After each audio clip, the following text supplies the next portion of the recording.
మద్య నిషేధ పోరాట వీరుడు అవుతావా గాంధీ? మహానులా జీవిస్తావా గాంధీ మహాన్?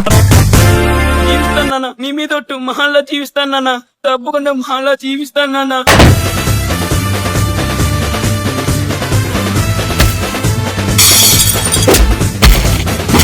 నేను మంచివాడిని కాదు, కానీ నాకంటే చాలా చెడ్డవాడి.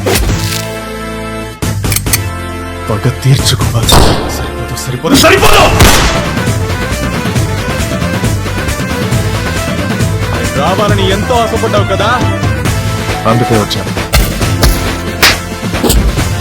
మనం పెట్టిందే చట్టం, పోసేవే మద్యం.